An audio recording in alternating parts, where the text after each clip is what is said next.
Hi! You must really like plants, huh? You clicked on this video, so I can only assume you really like plants. Maybe you even want to be a plant. You tree hugger.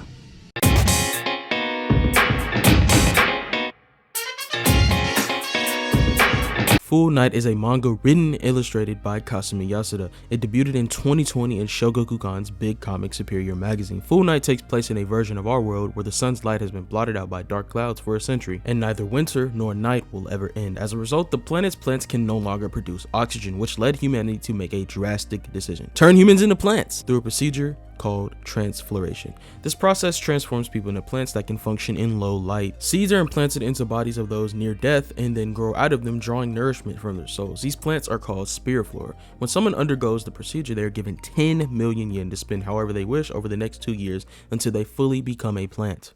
In the first chapter, you even see various spiriflora still wearing clothes with human body parts visibly merged into them, and some mumbling strange sounds. We're introduced to our main characters, Toshiro Kamiya and Yomiko Harai, who walk together despite their bleak environment. As Toshiro says he wants to become a musician, the two pretend to be musicians while walking. Later, we see a glimpse of the future. Yomiko now works at the transfloration facility. Speaking with a coworker, she's told, "It feels like we just murdered someone." Yomiko disagrees, saying they actually gave the person more time. Without the procedure, they'd have only lived less than 2 months.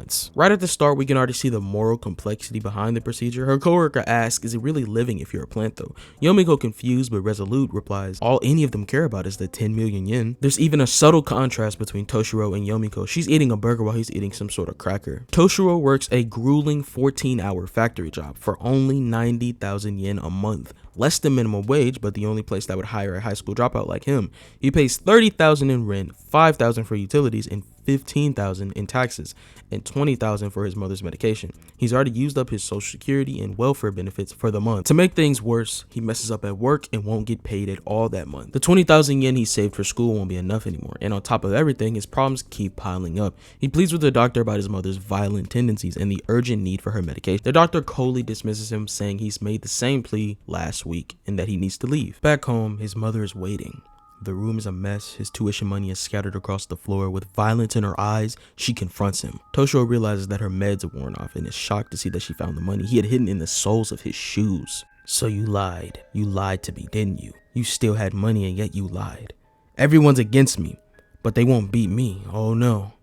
Did you really think you could hide something from me?" How'd y'all like that? I think next time I might get like an old, crinkly woman to do the voice acting. Anyways, Toshiro tries to explain that it's his tuition money, but she attacks. We see her chasing him through the streets as he thinks to himself, "Why me?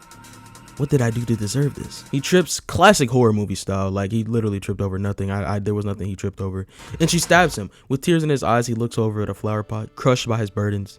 He decides to undergo transfloration. Back at the clinic, Yomiko is informed by a coworker that she has another appointment. As she heads outside, she sees Toshiro. Now, what's craziest is everything I just explained to you happens in the first chapter. To clear things up, this video really only covers the first 8 chapters, but to keep this quick and smooth, instead of giving a detailed rundown of chapters 2 through 6, I'll just give you a fast summary so we can get to chapters 7 and 8, which are the ones I really like. Chapter 2 picks up at the transfloration clinic, with Yomiko speaking to Toshiro about the procedure. She asks if he's really planning to die, noting that his chart says he has stage 4 cancer in his small intestine. Toshiro adamantly expresses his desire to turn into a plant, and Yomiko says they'll start with basic tests. We also get a brief flashback to their childhood, possibly in a school nurse's office. They talk about some rude guy who broke their toy, and a woman gives them a lesson about gathering richness in their hearts.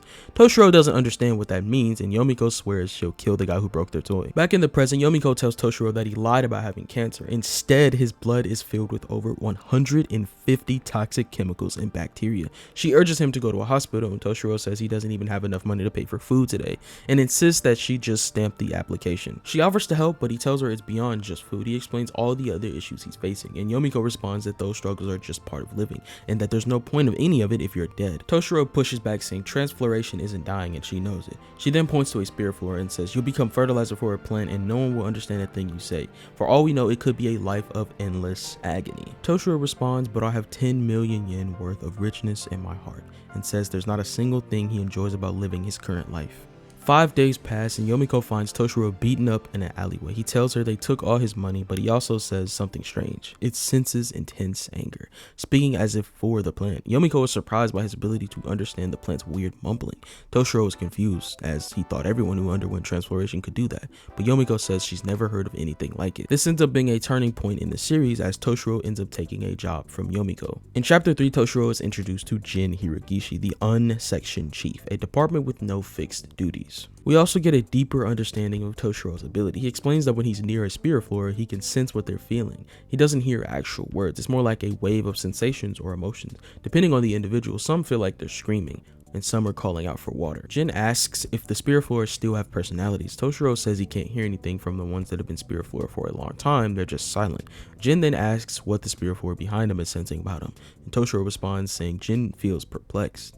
Jin laughs it off, saying you hardly need a plant to figure that out, but Toshiro continues, adding that he also senses resignation and expectations he's trying to temper, like maybe there's something Jin wants to ask of him. We get even more insight into how Toshiro's translation works. He explains it's like the plants are impulsively expressing their feelings through sound.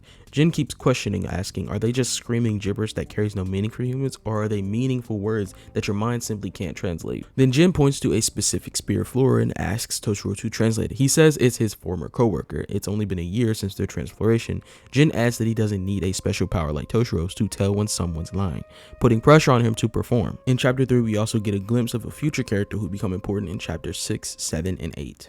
Toshiro, thinking to himself, worries, what if I can't figure it out? What if I don't get the job? How will I get money to live on tomorrow? I definitely should have written this in the script, but he kind of has like this transformation. I wouldn't even say a transformation, it's more like a visualization. But after focusing intently on the spirit floor, he finally hears its words.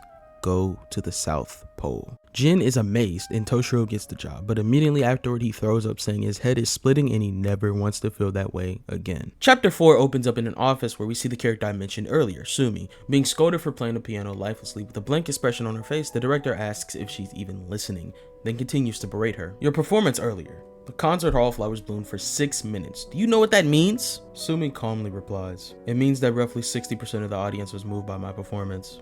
Her boss, still frustrated, says that 60 is barely a passing grade and asks how that's acceptable for a Matsuno. The director questions what she's thinking about on stage and what's making her so stiff. We then cut back to Toshiro, who's discussing the pay for his new job as a special temporary worker. He's introduced to the other workers, with Yomiko explaining that they rarely get much done. Toshiro doesn't really care. He says as long as he's making more than 90,000 yen a month, he'll do anything. He's welcomed in by Jin, and the scene shifts to Yomiko meeting with Sumi, recognizing her immediately as that famous pianist. Sumi has come into the office hoping they can help her find her father's spirit flora. This chapter also expands the world building quite a bit. We learn that furniture, paper, and textiles are mostly made from recyclable plastics and metal. Lumber is precious. While it is possible to grow non-human trees, they're extremely limited and cannot meet demand. Meanwhile, Toshiro makes a disturbing discovery that a sprout is growing from his stab wound. But then he's called by Yomiko. She wants him to help out Sumi down in the office. Yomiko excitedly introduces her. Look, it's that famous piano from the billboard. Can you believe it? Toshiro, unimpressed, simply replies, and he expresses his usual lack of care for what he assumes are rich kids' problems. She goes to some posh music school, doesn't she? We then learn that Sumi's father paid for her tuition using his transfloration subsidy, but after the procedure, he never returned home. She explains that everything she is because of her father, and now she wants to give him a proper memorial. She also corrects Toshiro, saying she's not rich, and she never has been. We find out her father's name was Shogo Matsuno, a piano instructor at the Second National Music Academy, born in 2268. The cause of his unexpected death is mercury poisoning, which was pretty strange for me at the time because there's no ordinary way to get mercury poisoning, but then it's confirmed that it was suicide, and then it's explained that he likely underwent transfloration solely to get the 10 million yen for his daughter.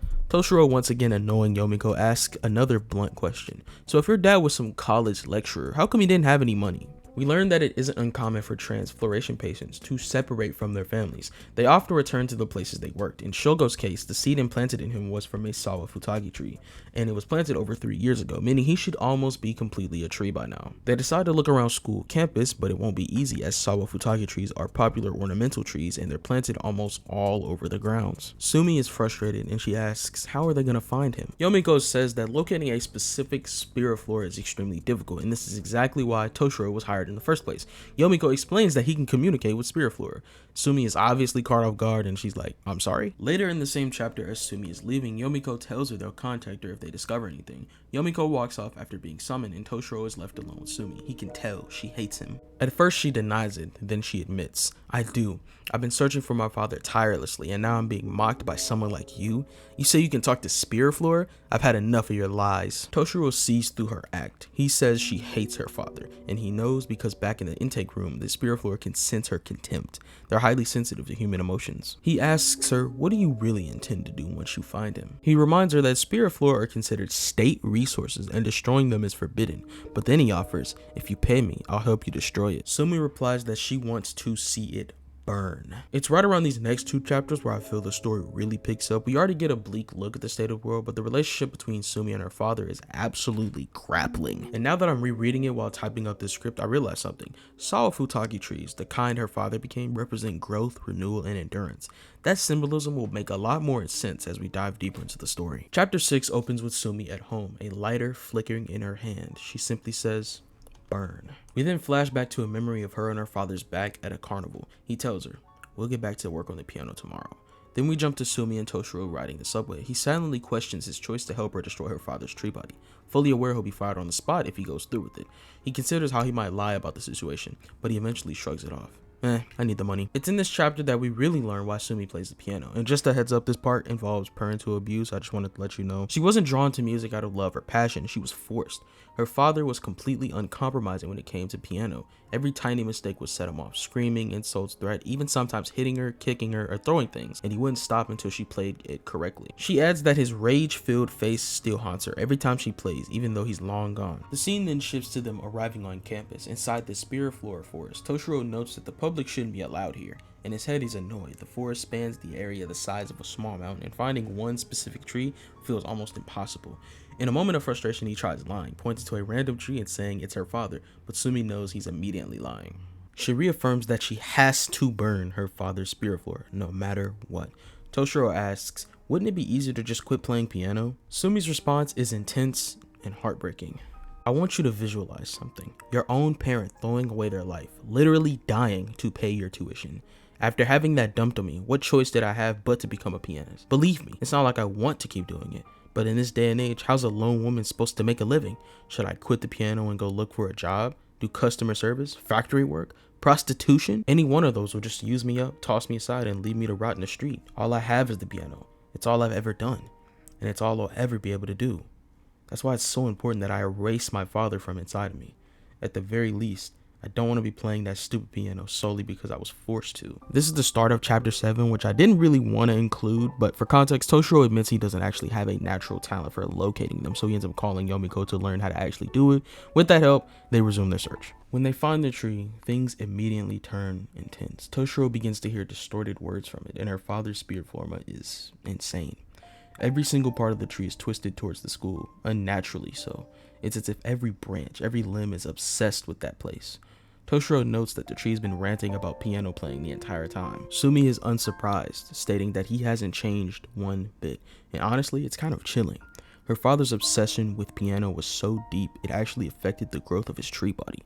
It really shows that the more energy and emotion you pour into something, the more it transforms you, literally, in this world. Sumi pulls out the lighter. She flicks it on and holds it near a branch, and Toshiro, sensing her hesitation, gently asks, "You having second thoughts?"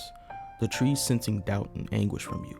It's better to stop than to do something you might regret, don't you think? But Sumi disagrees. She says it's not doubt, it's the obligation she feels from being raised by him. It keeps getting in the way. Flashbacks show them together, and she wonders aloud, was he a good dad or a bad one?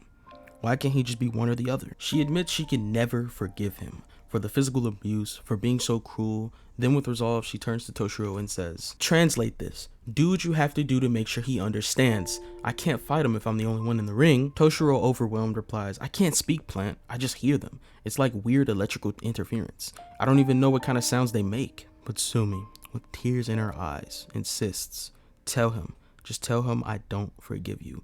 A panel shows her younger self whispering, "Please." Toshiro grips his head, struggling through the noise, and speaks. "Your daughter doesn't forgive you. Her name is Sumi Matsuno. The way you taught her left her terrified of the piano. Are you hearing me? If you are, say something. She says she doesn't forgive you. Just then, the lighter runs out of fluid. She asks if her father responded. He didn't. She collapses to her knees in frustration. But then something strange happens. The plant growing from Toshiro's stab wound extends toward the tree. Sumi, seeing this, tells Toshiro, "Say it. Say it now." "I do not forgive you, Dad. You made me play the piano against my will. You beat me. You screamed at me when I made mistakes. I hate the piano. And that's all because of you." Toshiro says that. He does translate it, but it's kind of like a butchered version. But there's no real reason for me to like repeat what he says because you got the message. But her father replies, so that contempt I sensed earlier, that was you, Sumi. After everything, how can you still hate me so much? You hate piano? You stopped playing?" Sumi says no, she hasn't stopped playing, but she still suffers. Every single time she plays, she feels his presence, like a shadow looming behind her. She plays the piano in a state of fear, and it's all because of him. Toshiro, of course, translates, but her father says she suffers? Of course she suffers. In this world, everyone suffers. There's no sun, no oxygen, no money. Nobody gets to live the life they want. Everyone lives enduring the unendurable. Those words strike something in Toshiro. He remembers his own mother, violent, unpredictable, and how she attacked him. Her father continues, "Amid all this darkness, isn't it natural to suffer? You were lucky. I fed you, clothed you, and with my transfloration money, I gave you the gift of piano." Toshiro, clearly disgusted, responds, "What is she supposed to say to that? That's a coward's argument. You might as well say you wouldn't even be alive if I hadn't given birth to you. Just say you're sorry, and have you ever even thought about how deeply you've hurt her?" Toshiro tries to lie and say the apology for him, but Sumi knows he would never say that. Then the manga gives us a look at her father's memories, his rage, his yelling, the fear he caused, and in a moment of clarity he says, despite how much she cried, despite how much she hated me, if I had only looked, I had seen it. If I had only listened. We get this beautiful, tragic spread. How could I? How could I have not realized this when I was still human? The tree mutters something faintly, an attempt to console her. Sumi tries to light the flame again, but the lighter is empty. Instead, she comes to a different conclusion. I'm going to make him a piano. And that's where chapter 8 ends. This is where Full Night fully won me over. These two chapters hit with so much emotional and thematic weight, from trauma and resentment to forgiveness and transformation. And now, the symbolism behind the Sawa Futaki tree makes perfect sense. Growth, renewal, and most of all, endurance. Her father's last argument was endurance, but her act of turning that into something beautiful and hers, that's the real transformation. And honestly, I think that's the best first 8 chapters of a manga I've ever read. But if you guys enjoyed this, please leave a like and subscribe, because I want to see you again. And also, always remember this. Fear God, love Jesus. Peace. In case I don't see ya, good afternoon, good evening, and good night.